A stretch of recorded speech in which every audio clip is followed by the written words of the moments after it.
नमस्कार दोस्तों, जय हिंद, वंदे मातरम। आप सभी का स्वागत अभिनंदन है टीटी फैमिली शिक्षकों के परिवार जायसवाल कोचिंग सेंटर पर, पावर्ड बाई शिक्षा ही प्रकाश है। दोस्तों, आज की क्लास में हम बात करेंगे बाल विकास CDP child development and pedagogy का एमसीक्यू चैप्टर। आपका यह 7 है।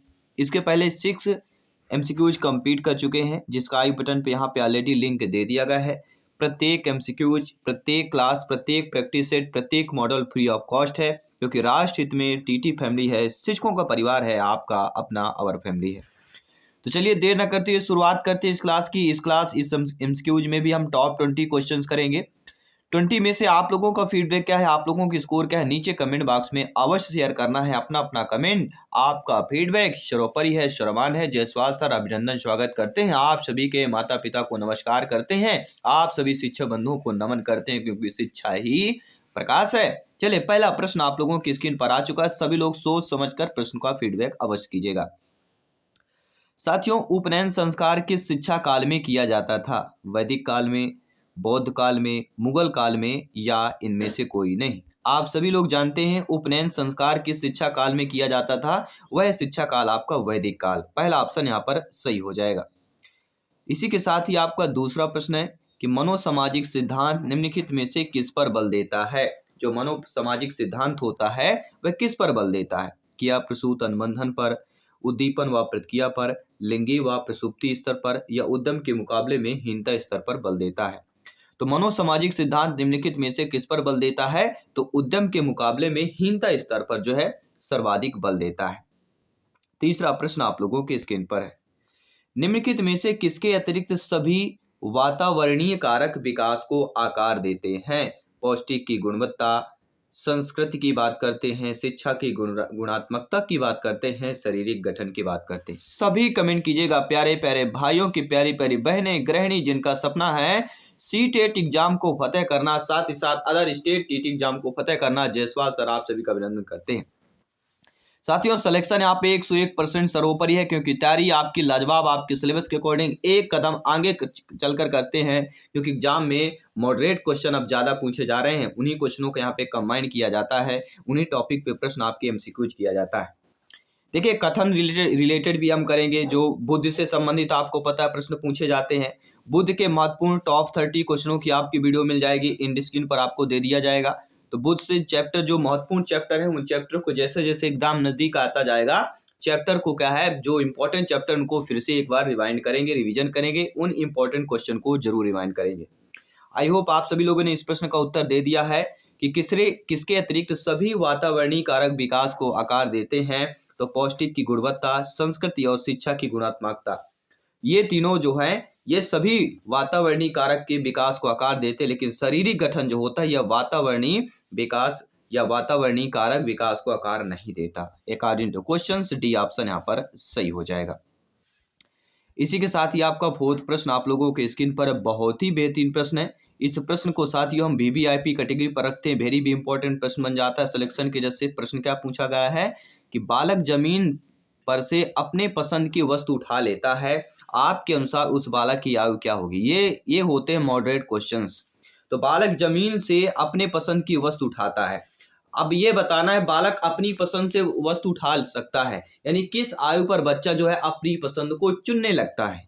मतलब सीधा सा प्रश्न नहीं पूछा गया, तो यहाँ पे एक मॉडरेट बनाकर बता दिया गया कि आपके अनुसार क्या आयु होनी चाहिए। तो आपके अनुसार जो उस बच्चे की आयु 8 से 9 माह की अवश्य होनी चाहिए, क्योंकि बच्चा जब है धीरे धीरे, ठीक है, फिसलने लगता है। एक वर्ष तक बच्चा समझ जाता है अपनी वस्तु को, ठीक है, जो उसे पसंद होती उस वस्तु को उठा लेता है। यानी पसंद करने की जो वो आपका विकास है वह 8 से 9 माह पर हो जाता है। तो यहाँ पे हमारा डी ऑप्शन सही हो जाएगा। बाकी जो भी आपका फीडबैक हो अवश्य कमेंट कीजिएगा। अगला प्रश्न आपके स्क्रीन पर है। एक क्रिकेट खिलाड़ी अपनी गेंदबाजी के कौशल को विकसित कर लेता है, पर यह उसके बल्लेबाजी के कौशल को प्रभावित नहीं करता है, उसे क्या कहेंगे? मतलब कोई भी क्रिकेट का खिलाड़ी अपनी गेंदबाजी के कौशल को विकसित कर रहा है, उसके बल्लेबाजी के कौशल प्रभावित नहीं हो रहा है। मतलब कोई भी कार्य हम अगर यहाँ पे सीटेट की तैयारी करते हैं, साथ ही साथ ये आपके जो other state level TT exam होते हैं उस पर कोई आपका असर नहीं करता है, तो वह कौन सा आपका प्रभावित कौशल कहला जाएगा। सभी लोग जानते हैं, इस टॉपिक की बात करते हैं कि कोई बैट्समैन T20 वर्ल्ड कप का समय चल रहा है और भारत अव्वल नंबर 1 पर बना हुआ है, भारत के जीतने की चांस ज़्यादा है, इसलिए कहते हैं जय हिंद वंदे मातरम। सबका एक ही उत्सुकता होती कि हमारा भारत T20 वर्ल्ड कप फिर एक 2007 का फिर से दोहरा जाए, लेकिन इस प्रश्न पर आएंगे क्योंकि गेंदबाजी बल्लेबाजी की बात हुई और T20 वर्ल्ड कप में सूर्य कुमार यादव जी की बात न हो, ऐसा हो नहीं सकता है। देखिए, बल्लेबाजी कौशल अगर प्रभावित नहीं हो रहा है, जैसे आपके हार्दिक पांड्या जी हो गए, ये गेंदबाजी भी करते हैं बल्लेबाजी भी करते हैं, रविंद्र जडेजा हो गए, ठीक है, गेंदबाजी बल्लेबाजी दोनों करते हैं, अश्विन हो गए, तो इनका अगर जो है गेंदबाजी कौशल विकसित करते हैं बिना बल्लेबाजी कौशल को प्रभावित किए, तो ये जो हमारा आंसर हो जाएगा वह क्या हो जाएगा, शून्य आपका प्रशिक्षण अंतरण हो जाएगा, विधेयात्मक प्रशिक्षण अंतरण हो जाएगा, निषेधात्मक हो जाएगा। देखिए, अगर कोई प्रभावित नहीं करता तो शून्य प्रशिक्षण अंतरण हो जाएगा, क्योंकि बल्लेबाजी का कौशल गेंदबाजी में अगर कोई प्रभावित नहीं कर रहा तो नहीं काम आ रहा है, यहाँ पे शून्य प्रशिक्षण अंतरण कहला जाएगा। बाकी आप सभी प्लेटफॉर्म में, चाहे गूगल की बात करें, चाहे फेसबुक पेज की बात करें, चाहे इंस्टाग्राम की बात करें, चाहे ट्विटर की बात करें, एक ही सर्च करना है, important question by Jaiswal sir. सारे क्वेश्चन आपको इंपॉर्टेंट मिल जाएंगे। आइए बात करते हैं अगले प्रश्न की। यदि कोई छात्र असामाजिक व्यवहार का प्रदर्शन कर रहा है तो शिक्षक को क्या करना चाहिए? यहीं पर प्रश्न हमारा क्लियर हो गया। असामाजिक व्यवहार, कोई भी बालक बालिका असामाजिक व्यवहार कर रहा है, एक शिक्षक के रूप में आपको क्या करना चाहिए? एक शिक्षक के रूप में आपको उसके व्यवहार का कारण जानना अवश्य चाहिए। कारण, रीजन जानिए कि वह बच्चा ऐसा क्यों कर रहा है। आइए बात करते हैं अगले प्रश्न की। प्रतिभाशाली शिक्षार्थी को क्या करना चाहिए? ऐसे शिक्षार्थी बालक बालिकाएं जो प्रतिभाशाली होते हैं, तो प्रतिभाशाली बालकों को क्या करना चाहिए? ऐसे सहयोग की आवश्यकता होती है जो सामान्यतः विद्यालयों द्वारा उपलब्ध नहीं कराए जाते हैं, तो एक शिक्षक के रूप में आपको उनकी सहयोग की आवश्यकता होती है, ठीक है, वो आवश्यकता आपके जो है उपलब्ध कराने की कोशिश करना चाहिए। अगला प्रश्न स्क्रीन पर है। साथियों, वाइगोस्की बच्चों के सीखने में निम्नलिखित में से किस कारक की महत्वपूर्ण भूमिका पर बल देते हैं? जी हाँ, वाइगोस्की की बात की गई है, सभी कमेंट कीजिएगा।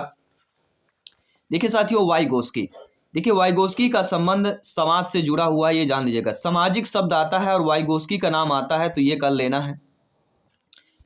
अगर नैतिक नाम आता है, नैतिकता का जो है, नैतिकता का होना या नैतिक का होना सभी लोग जानते हैं, कोहलबर्ग से संबंधित है। ये कुछ पॉजिटिव वर्ड होते हैं, ये चूजिंग वर्ड होते हैं जो हमें क्वेश्चन के आंसर को सटीक कर देते हैं।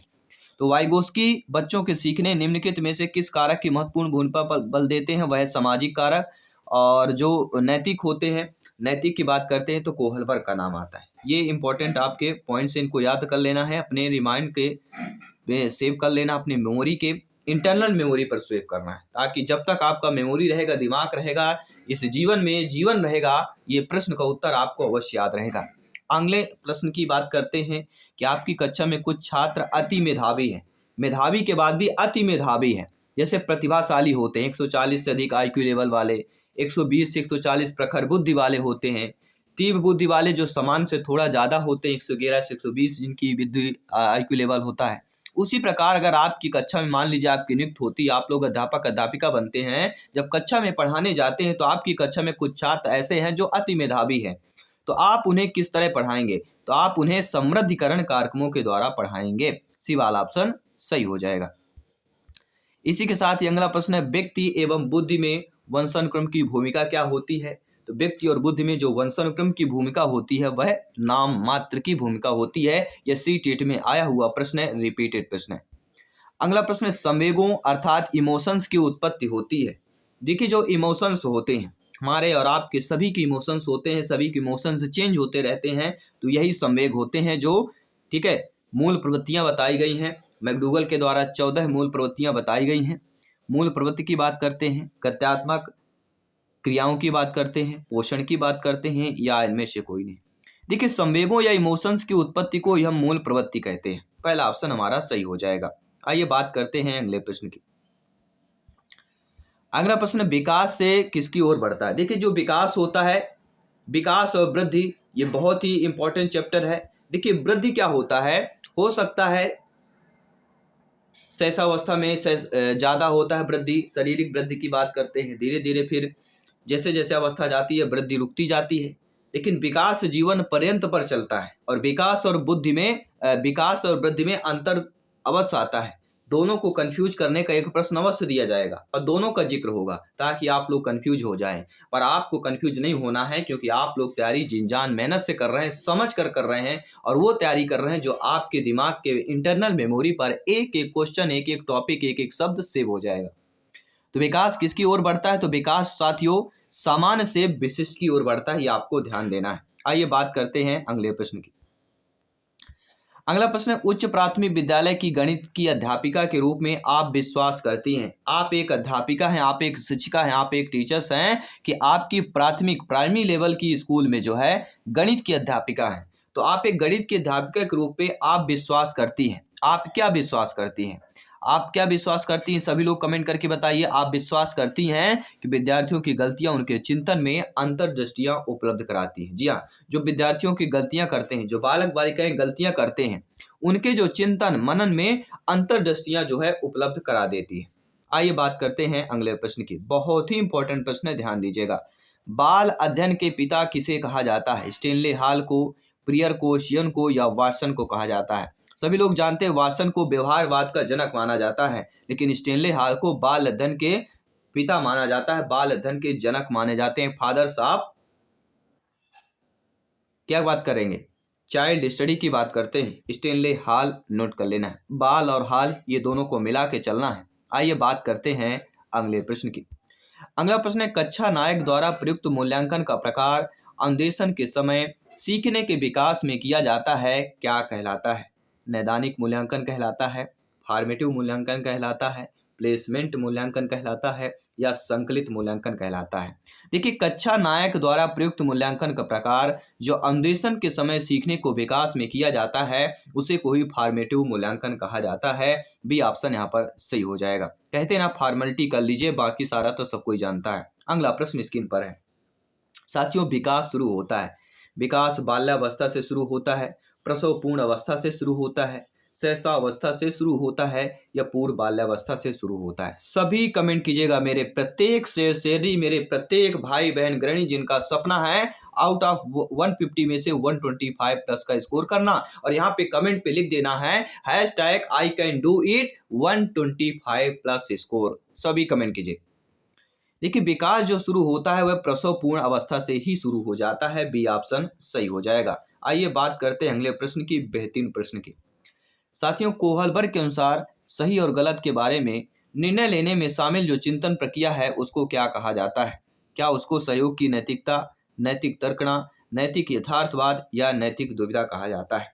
तो आप सभी लोग जानते हैं, आप लोग ज्ञानी सर्वव्याख्याता लोग हैं कि कोहलबर्ग के अनुसार सही और गलत के बारे में निर्णय लेने में जो शामिल चिंतन प्रक्रिया होती है उसी को ही नैतिक तर्कणा कहा जाता है। तो नैतिकता का संबंध कोहलबर्ग से दूर दूर तक कोई यही है इनके सामने। अगला प्रश्न स्क्रीन पर है। बालक के निम्न में से कौन सा सामाजिक संपर्क का सोच सबसे प्रारंभिक और सबसे अधिक चलने वाला है? शिक्षक, परिवार, सहकर्मी या मित्र? सभी बताइएगा। देखिए साथियों, बालक में पूछा जा रहा है निम्न में से कौन सा सामाजिक संपर्क, ये कि यहाँ से हमारा प्रश्न का उत्तर क्लियर हो गया। सामाजिक संपर्क का सोच वो भी सबसे प्रारंभिक, वो भी सबसे अधिक चलने वाला फैमिली और परिवार ही होता है। बी ऑप्शन यहाँ पे सही हो जाएगा। देखिए, बुद्धि से संबंधित प्रश्न आते हैं। बुद्धि IQ लेवल के वो भी चैप्टर करेंगे। ठीक है, बुद्धि बहुआयामी, बुद्धि मापन हो गया, बुद्धि के तरल मोजेक मॉडल से प्रश्न पूछे जाते हैं, बुद्धि की विशेषताएं हो गई, प्रमुख परिभाषा हो गए, बुद्धि को प्रभावित करने वाले कारक हो जाते हैं जैसे वंशानुक्रम, वातावरण, आयु, प्रजाति, लिंग, स्वास्थ्य।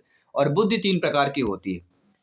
बुद्धि देखी होती है, पहली होती है आपकी अमूर्त बुद्धि होती है, दूसरी बुद्धि होती है मूर्त बुद्धि होती है, और तीसरी बुद्धि आपकी सामाजिक बुद्धि। 3 प्रकार की बुद्धि होती है, आपको ध्यान देना है। अगला प्रश्न देख लेते हैं क्या पूछा जा रहा है। आप सभी लोग भावी अध्यापक अध्यापिका हैं, ये बताइए एक शिक्षक को क्या करना चाहिए? 4 ऑप्शन स्क्रीन पर दिए गए। ठीक है, एक शिक्षक को साथियों क्या करना चाहिए? जब विद्यार्थी विचारों को संप्रेषित करने की कोशिश कर रहे हों तो उन्हें ठीक नहीं करना चाहिए, क्योंकि बच्चे क्या कर रहे हैं? बच्चे को स्वयं करने की, यहाँ पे बच्चे क्या है, संप्रेषित कर रहे हैं, वो भी कोशिश कर रहे हैं, तो बच्चे को कोशिश करने देना चाहिए। ठीक है, बच्चे जब कोशिश करेंगे, स्वयं चीजें करेंगे तो ज्यादा बेटर हो जाता है। और बाकी अदर ऑप्शंस देखेंगे तो सारे आपके नेगेटिव दिए गए हैं। बाकी बात करेंगे इस क्लास इस एमसीक्यूज का 20वां प्रश्न आप लोगों की स्क्रीन पर है। साथियों, माता पिता से वंशजों में स्थानांतरित होने वाले लक्षणों को क्या कहा जाता है? पर्यावरण, जीन, आनुवंशिकता या होम्योस्टेसिस कहा जाता है। सभी कमेंट करके बताइएगा। माता पिता से वंशजों में स्थानांतरित होने वाले लक्षणों को होम्योस्टेसिस, आनुवंशिकता, जीन या पर्यावरण कहा जाता है। और इस एमसीक्यूज 7वें नंबर इस एमसीक्यूज में टॉप 20 में से आप लोगों का स्कोर क्या है, आप लोगों का फीडबैक क्या है, नीचे कमेंट बॉक्स में अवश्य बताइएगा। मैं आपके साथ जयसवाल सर मिलता हूं आपकी इंग्लिश क्लास पर। तब तक के लिए सभी मित्रों को जय हिंद, वंदे मातरम, धन्यवाद।